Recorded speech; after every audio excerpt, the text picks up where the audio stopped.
লাবণ্য আর ডাক্তারবাবুকে উচিত জবাব দিতে এবার অর্জুনের হাত ধরে অন্য এক রূপে সেনগুপ্ত বাড়িতে ফিরল দীপা, যা দেখে অবাক পুরো সেনগুপ্ত পরিবার। হ্যাঁ বন্ধুরা, আমরা এমনটাই দেখতে পাবো অনুরাগের ছোঁয়া সিরিয়ালের আগামী পর্বগুলোতে।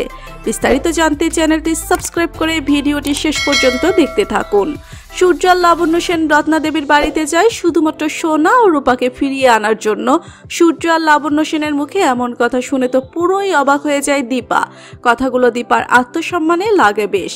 আর দীপা মনে মনে সিদ্ধান্ত নেয় আর কখনোই কোনোভাবে সে সেনগুপ্ত বাড়ির সাথে সম্পর্ক রাখবে না।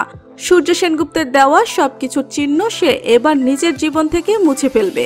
সূর্য আর লাবণ্য সেনের এই অপমান সহ্য করতে না পেরে দীপা এবার নিজের মতো করে বাঁচতে শুরু করে। ডাক্তারবাবু আর লাবণ্য সেনকে উচিত জবাব দিতে দীপা এবার নিজেকে বদলানোর সিদ্ধান্ত নিয়ে নেয়। লাবণ্য আর সূর্য সোনা রূপা ফিরে না বলে রত্নাদেবীর বাড়ি থেকে চলে যায়। তবে সূর্যের মন মানে না, সে আবারও হাজির হয় রত্নাদেবীর বাড়িতে সোনারূপা দীপার কাছে। আর এসেই দেখতে পায় সেখানে আগে থেকেই হাজির অর্জুন সোনারূপাকে জন্মদিনের উপহার দিবে বলে। সূর্য যেই রত্নাদেবীর ঘরে ঢুকতে যাবে তখনই দেখে দীপা আর সোনারূপার সামনে পিয়ানো বাজাচ্ছে অর্জুন। তখন ডাক্তার সূর্য সেনগুপ্ত বুঝেই নিল হয়তো ভালো আছে দীপা। তাই সূর্য দীপাকে বলে, দীপা তুমি ভালো আছো কিন্তু আমি তো ভালো নেই, সোনা আর রূপাকে আমাকে দিয়ে দাও, আমি ওদের ছাড়া থাকতে পারছি না। তখনই দীপা রুদ্রমূর্তি ধারণ করে সূর্যকেই জবাব দেয়, ডাক্তারবাবু অনেক ভেবেছি আপনার কথা, কিন্তু আর না, এবার আমি আমার নিজের কথা ভাববো, এবার আমি আমার নিজের জীবনকে গড়ব।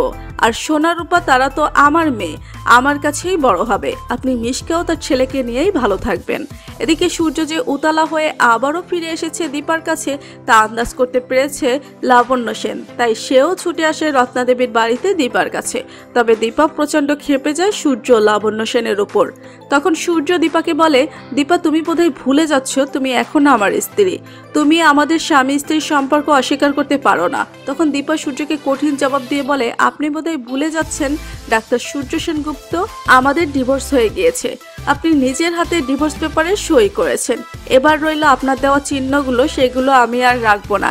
এই বলে নিজেই সিঁদুর মুছে ফেলে দীপা নিজের হাতের শাকাপালা খুলে লাবণ্য সেনের হাতে দিয়ে বলে, আজ থেকে দীপান্বিতা মজুমদারের সাথে সেনগুপ্ত পরিবারের কোনো সম্পর্ক নেই। দীপার এই রুদ্রমূর্তি দেখে চমকে যায় লাবণ্য আর সূর্য, আর ভাবতে থাকে তারা দিনের পর দিন ভুল করেছে আর এখনো ভুল করছে। দীপার কঠিন জবাবের কাছে হুঁশ ফিরে আসে সূর্যের, বুঝতে পারে সে কত বড় অন্যায় করেছে দীপার সাথে। তো বন্ধুরা, তোমরা এটাই চাও তো যেন এভাবেই নিজেকে পরিবর্তন করে দীপা, এভাবেই যেন সূর্য লাবণ্য সেনকে উচিত জবাব দিয়ে নিজেকে পরিবর্তন করে নেয় দীপা? জানিয়ে দাও কমেন্ট করে। বাংলা ধারাবাহিকের যে কোনো আপডেট সবার আগে পেতে এখনই চ্যানেলটি সাবস্ক্রাইব করে বেল বাটনে ক্লিক করুন।